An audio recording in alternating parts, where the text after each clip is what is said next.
My daughter sold our family home. I bought it back and rented it to her. Hi everyone! Before we get into today's video, I need your help.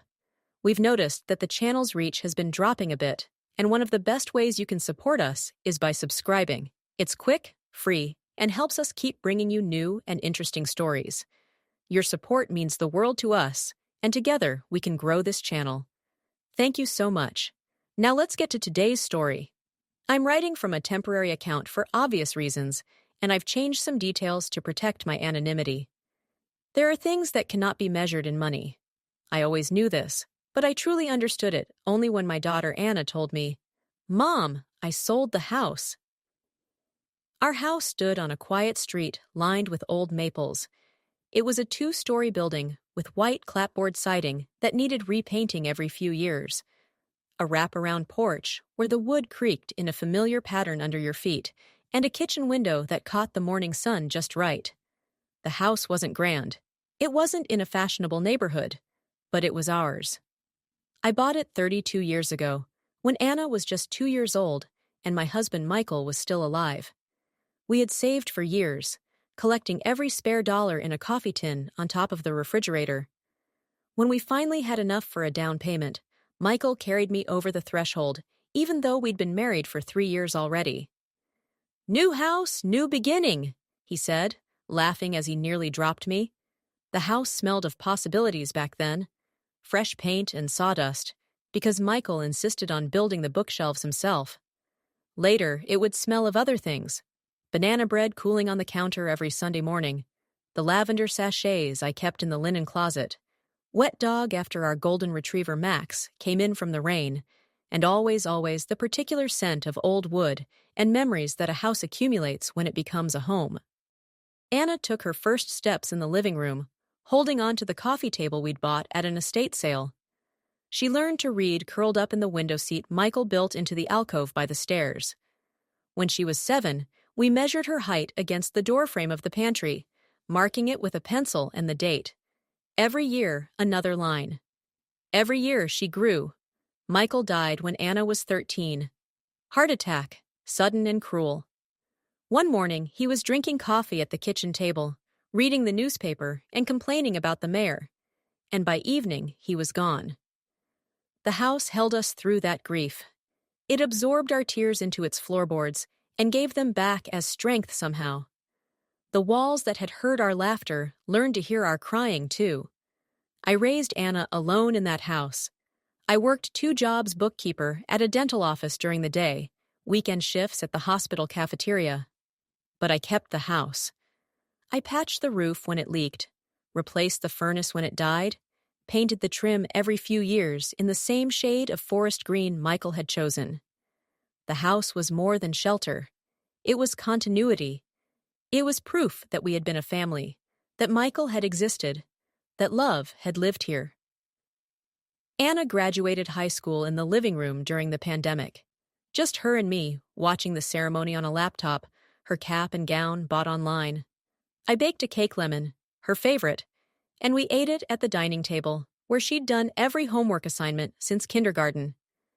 The table had rings from cups, gouges from scissors, a burn mark from when she tried to iron a project in 8th grade without asking. Each imperfection was a memory. When Anna went to college, I kept her room exactly as she'd left it. Band posters on the walls, books piled on the desk, the quilt her grandmother made draped over the bed. She came home for holidays and summers, and sometimes I'd hear her walking around late at night, and I'd know she was touching things, her old trophies, her jewelry box, the stuffed elephant she'd had since birth. Remembering. After college, she moved to the city, got a good job in marketing. She visited less frequently. She was building her life, which is what children are supposed to do. I understood. I was proud. But the house felt larger without her, echoing with absence. When I turned 60, I made a decision. Anna was 28, engaged to a man named Derek, who worked in finance and wore expensive watches. They were planning a wedding, talking about their future. I wanted to give them something meaningful, something that mattered. I called Anna home one Sunday in October. The maples were at their peak, brilliant orange and red, and the air smelled of wood smoke from someone's chimney. We sat on the porch with tea, wrapped in blankets against the autumn chill. "I want you to have the house," I told her. She looked confused. "What do you mean?" "I'm signing it over to you. I've already spoken to a lawyer. It's yours, Anna. Free and clear. I paid off the mortgage 5 years ago." "Mom, no. Where will you live?" "I'll stay here, of course, but it'll be your house, your asset, your future." I took her hand. "This house has been my life's work. Every nail, every shingle, every coat of paint, I put myself into it. But it was never really mine. It was ours. Your father's dream, your childhood, my love all mixed together. And now it's time for it to be yours. Let this be your beginning, not my ending." She cried. She hugged me. She said, "Are you sure?" About 100 times. I was sure. The house should stay in the family. It should shelter another generation. That's what homes are for. We did the paperwork that winter. By spring, Anna owned the house where she'd grown up. I paid her modest rent, though she protested. "Mom, you gave me the house. I'm not taking rent from you." "Anna, you have a mortgage on your condo in the city. You have wedding expenses. Take the rent. It makes me feel better." She agreed, reluctantly. The arrangement felt right. I was still living in my home, but I'd secured Anna's future. The house was worth quite a bit now. The neighborhood had become desirable, property values rising. Anna had equity, security. That mattered to me more than ownership. The wedding was beautiful. They held it in the backyard, under a tent, with fairy lights strung through the trees. Anna wore my wedding dress, altered to fit her. Standing there watching her say her vows, I felt Michael's presence so strongly I could almost smell his cologne. This house, this yard, this family, it was all unfolding exactly as it should. Derek and Anna lived in the city, but they visited regularly. For a while, everything was perfect. Part 2. The Betrayal. The call came on a Tuesday in April, 18 months after the wedding. "Mom, can we talk? Derek and I are coming out this weekend." Something in her voice made my stomach clench, but I said, "Of course, sweetheart." They arrived Saturday afternoon. Anna looked thin, stressed. Derek was distracted, checking his phone constantly.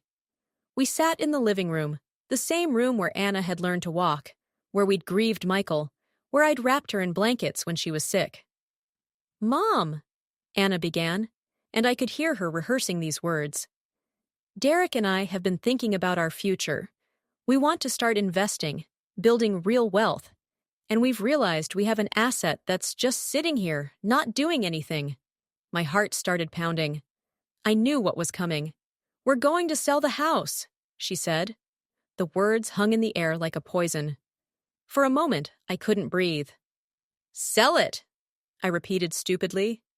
"The market is incredible right now," Derek jumped in, his voice animated in a way I'd never heard him discuss anything else. "Properties in this neighborhood are going for 40–50% more than they were worth 2 years ago. We could clear almost $400,000 after expenses. That's life-changing money." "But I live here," I said. "We know, Mom. And we've thought about that. You could rent something smaller, more manageable. You don't need all this space anyway. And we'd help you move, obviously. We'd make it easy." I looked at my daughter, this woman I'd raised, whose diapers I'd changed, whose tears I'd dried, whose dreams I'd funded, and I didn't recognize her. "Anna, this is your home. This is where you grew up, where your father—" "I know, Mom." She sounded tired, as if I were being difficult. "And I'm grateful for everything you've done. But I don't live here anymore. I haven't lived here in years. It's just a house." "Just a house. This is where you took your first steps," I said quietly, "where your father built you a swing, where we celebrated every birthday, every Christmas, every milestone of your life. There are pencil marks in the pantry measuring your height from age 2 to age 17. Your father's fingerprints are probably still on the doorknobs." "Mom, don't be dramatic." That was Derek. I wanted to throw my teacup at him. "It's an appreciating asset. Holding on to it out of sentimentality is financially irresponsible. You can take photos, keep memories. The house itself is just wood and nails. Anna nodded, agreeing with him. My daughter, who had cried when I gave her this house, who had promised to cherish it, was nodding along as this man reduced our family's history to wooden nails. What about me? I asked. Where do you want me to go? There are some nice senior apartments on the west side, Anna said, pulling out her phone as if she'd already done research. 1-bedrooms, modern, low maintenance. You'd probably be happier, Mom. This house is too much for you anyway. All these stairs, the yard work, the constant repairs. I'd been managing the house just fine. I was 62, not 90, but pointing that out seemed futile. When? I asked. We're listing it next week, Derek said. We've already talked to a realtor. She thinks it'll sell quickly. You'll probably have 60 days before closing. 60 days. They were giving me 60 days to leave the home I'd lived in for 3 decades. I gave you this house, I said, and my voice cracked. I gave it to you because I wanted you to have roots, to have security, to have something that tied you to your past and your family. And I appreciate that, Mom. I really do. Anna reached for my hand, but I pulled away. But times change. People change. I need to think about my future with Derek, about the children we might have someday.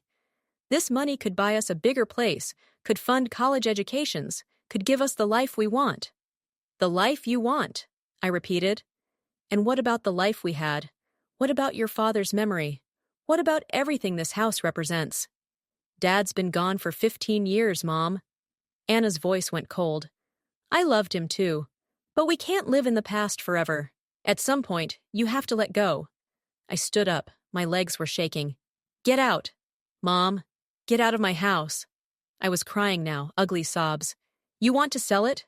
Fine, it's yours. Do what you want. But until that sale goes through, this is still my home, and I want you to leave. They left. Anna looked back once, her face conflicted, but Derek put his hand on her back and guided her out. I heard their car start, heard the crunch of gravel as they drove away. I sat in the empty living room and wept. The house seemed to weep with me, every corner holding a memory that was about to be erased. Part 3. The morning the for sale sign went up the following Wednesday. I came home from work, and there it was, stabbed into my front lawn like a knife. Bright red and white, obscene in its cheerfulness. Listed. The realtor was a woman named Brenda, mid-40s, aggressively friendly. She wanted to stage the house. Just to maximize appeal, she said, walking through my home with a clipboard, making notes. We'll need to remove some of the personal items, family photos, memorabilia. Buyers need to envision themselves here. Remove the photos. Erase our existence. Anna had authorized it all. I was just the tenant now, required to cooperate with showings, to keep the house presentation ready at all times. I took down the pictures one by one. Anna as a baby, held by Michael. Anna's first day of kindergarten. Anna and me at her high school graduation. Michael and me on our wedding day. Each frame felt like I was dismantling proof that we'd existed. I couldn't take down the pencil marks in the pantry. They were drawn directly on the doorframe. But Brenda said, "We'll just paint over those. Fresh paint sells houses. Paint over my daughter's childhood. Paint over evidence that she'd grown here, been loved here." The showings began. Strangers walked through my home, opening my closets, judging my bathroom tile, criticizing the dated kitchen that I'd always found perfectly functional. They spoke about me in the third person, as if I couldn't hear them. The tenant will be out before closing, right? Shame about the old fixtures. We'd have to gut the kitchen. I started leaving during showings. I'd drive to the library and sit there, reading nothing, just waiting until enough time had passed. Sometimes I'd drive past the house from the outside, looking at it as strangers must see it. An aging 2-story in need of updates, in a suddenly trendy neighborhood. A commodity. Anna called a few times. I didn't answer. She sent texts. "Mom, please, I know you're upset, but you're not being fair. This is hard for me too. Hard for her. She was making $400,000. I was losing my home. The house sold in 3 weeks, multiple offers, above asking price. A young couple from California, relocating for work, eager to close quickly. Brenda was thrilled. Anna was thrilled. Derek sent me an email about the sale price, with a spreadsheet attached showing their planned investments. He copied Anna on it. As if I cared about their portfolio. I had 45 days to find a new place. I looked at apartments, small, soulless boxes with thin walls and no history. I looked at senior communities, cheerful places with activities coordinators and communal dining rooms. I looked at rental houses, but they were all wrong, too modern, or too run down, or just not mine. I ended up renting a 1-bedroom apartment on the 3rd floor of a building near the hospital where I'd worked those weekend shifts years ago. It had beige carpet and white walls and a view of a parking lot. It smelled like other people's cooking. It smelled like failure. Moving day was a blur. Anna came to help, which was almost worse than if she'd stayed away. She kept trying to make conversation, to act like this was normal. This apartment is nice, Mom, very modern, and the location is convenient. I didn't speak to her. I just packed boxes and directed the movers. When everything was loaded, Anna tried to hug me. Mom, please, I'm sorry you're upset. But you'll see, this is better. Less stress, less work. You can relax now. I stepped back. You have no idea what you've done. I sold a house. I made a financial decision. I'm an adult, Mom. I'm allowed to do that. You sold your history. You sold your father's dream. You sold your childhood for money. I looked at her. I hope it's worth it. I moved into the apartment. I unpacked boxes in rooms too small to hold all my furniture, so most of it went into storage. The dining table where Anna had done her homework. The bookshelf Michael built. The rocking chair where I'd nursed Anna as a baby. All of it locked in a climate-controlled unit on the edge of town, gathering dust.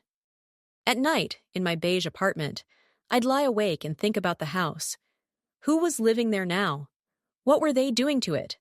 Were they repainting the pantry doorframe, erasing those pencil marks? Were they tearing out the kitchen, the heart of the home? Were they sleeping in the room where Michael died, where Anna grew up, where I'd spent 30 years of my life? Sometimes I'd drive by, just to see it. The new owners had put up modern light fixtures. They'd torn out the garden I'd maintained for decades and replaced it with decorative gravel. They'd painted the front door black instead of the dark blue it had always been.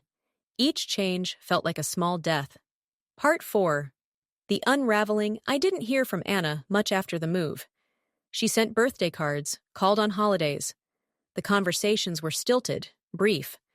I couldn't pretend everything was fine, and she didn't seem to want to acknowledge that anything was wrong. Through mutual acquaintances, I heard bits and pieces. Anna and Derek bought a house in an expensive suburb. Very modern, very impressive. They took trips, Europe, Hawaii, Colorado. The money from the sale was funding their dreams. I tried to be happy for her. I tried to let go of my bitterness. But every time I came home to my small apartment, every time I looked at the few photos I'd kept out, I felt the loss like a fresh wound. Then, about a year and a half after the sale, I ran into Elena, a woman from Anna's old book club. "Oh, have you heard?" Elena said, leaning in with that particular relish people get when sharing bad news. Anna and Derek are having troubles, marriage problems. I didn't want to gossip about my daughter, but Elena was determined to tell me. Apparently, Derek made some bad investments, lost a lot of their money, and he was seeing someone else, a woman from his office. Anna found out a few months ago. It's a whole mess. I felt a complicated swirl of emotions. Concern for Anna, anger at Derek. And underneath it all, a dark, shameful satisfaction. So the money hadn't bought happiness after all. I called Anna. She didn't answer. I called again the next day and the next. Finally, she called back. "Mom!" Her voice sounded hollow. "Elena told me about Derek." Silence. "Anna, sweetheart, are you okay?" "No." A pause. No, I'm not okay.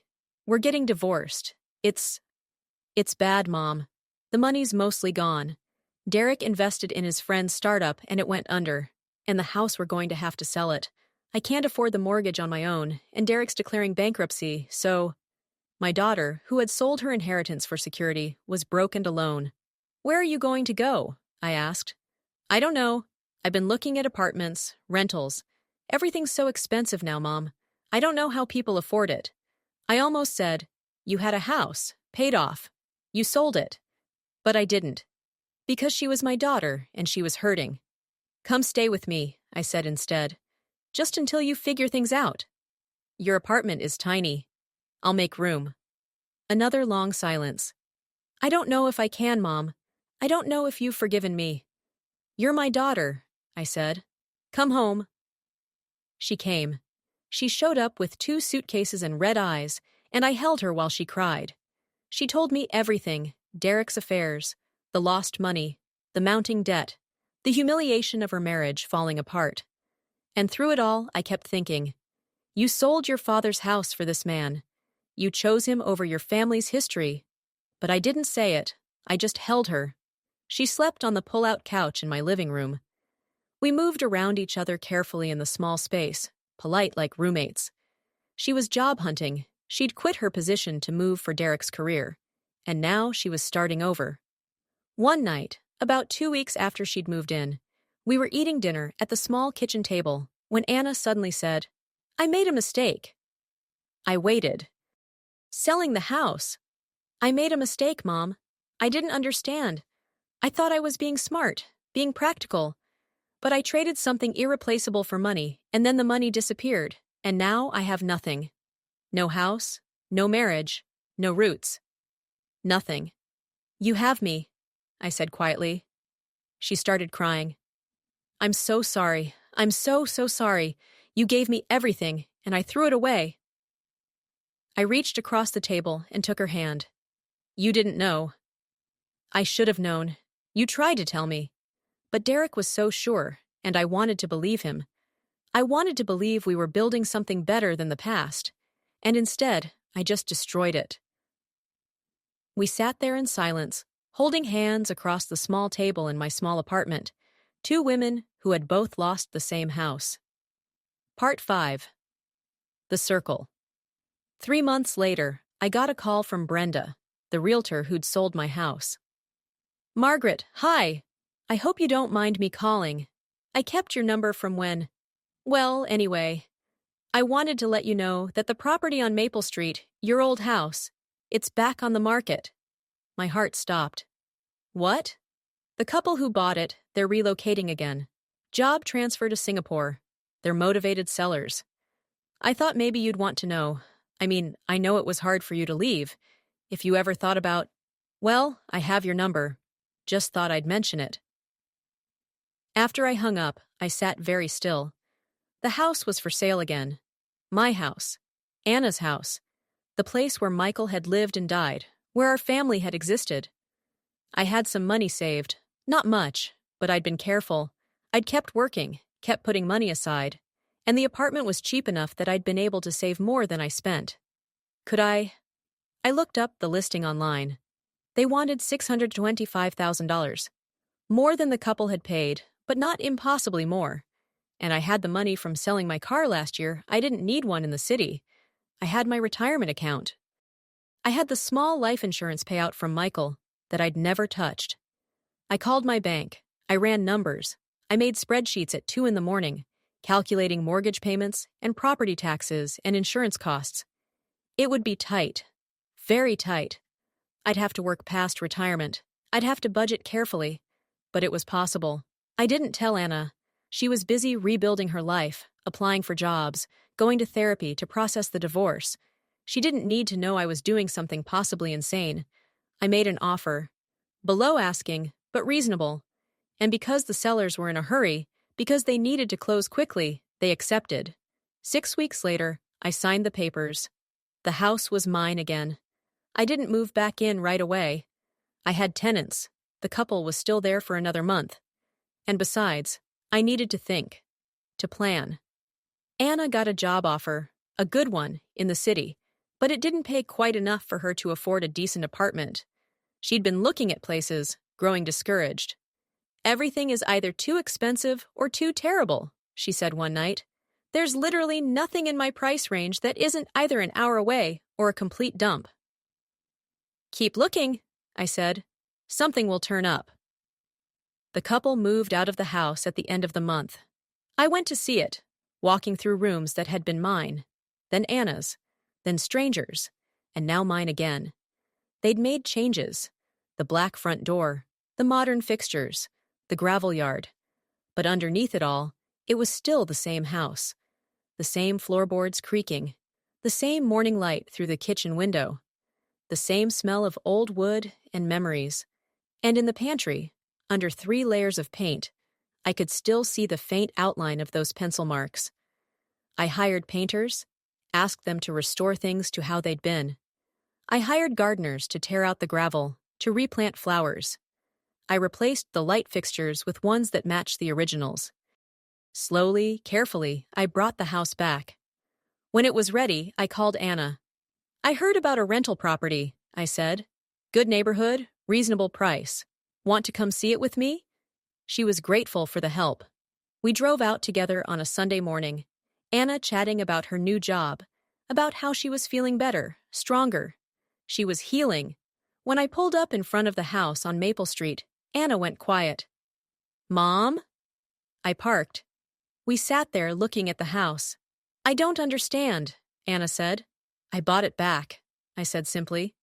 "A few months ago, when it went back on the market." You bought it?" "Yes. And I've been fixing it up, getting it ready." I turned to look at her. "It's a rental property now. I'm the landlord, and I have a vacancy." Anna's eyes filled with tears. "Mom, I can't afford—" "I'll charge you fair market rent. Not cheap, but not expensive either. What you'd pay for a decent place. And in return, you take care of it. You respect it. You understand what it means." We got out of the car and walked to the front door. I unlocked it, my key, my door, my house, and we stepped inside. It was exactly as she remembered. I'd made sure of that.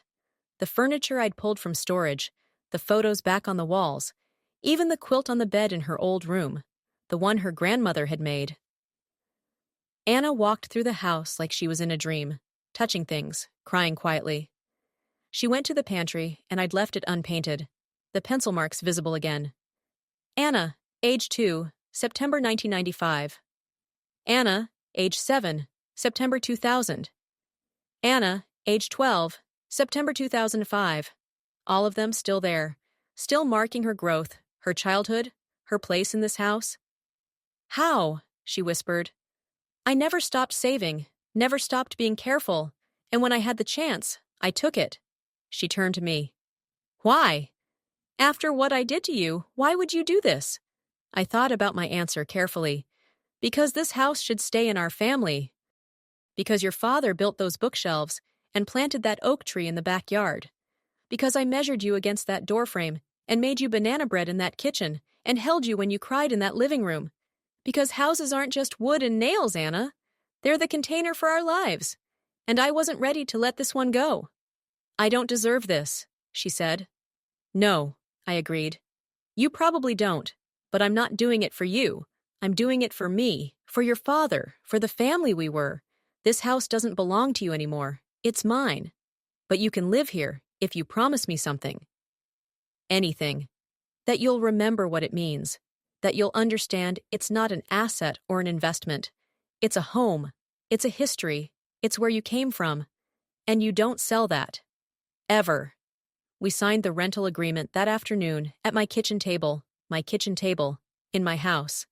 Anna as the tenant. Me as the landlord. The circle complete. Epilogue. What remains, Anna has been living in the house for 8 months now. She pays her rent on time. She takes care of the yard, fixes things when they break, treats it with respect. Sometimes I visit, and we have coffee on the porch, and it feels almost like it used to. Almost, but not quite. There's a distance between us now that wasn't there before. I love my daughter. I will always love her. But trust, once broken, doesn't heal completely. She knows this. I can see it in her eyes sometimes, this awareness that she can't undo what she did. Last week, she asked me, "Do you think you'll ever forgive me?" I thought about it. I already have, sweetheart. But that doesn't mean I've forgotten. She lives in the house, but she knows it's not hers. She'll never own it again. I've made arrangements with my lawyer when I die. The house will be put into a trust. It will stay in the family, but it will never be sold. Anna can live there. Her children can live there. But it will never again be someone's to dispose of. I won't let that happen. Some nights, I still stay in my apartment. It's easier, closer to work. But on weekends, I go to the house. I sleep in my old room. I make banana bread in the kitchen. I sit on the porch and watch the sunset through the maple trees. The house is mine again. Not in the way it once was. That innocence is gone. But in a harder, truer way. I fought for it. I saved it. I brought it back. Derek is gone from Anna's life.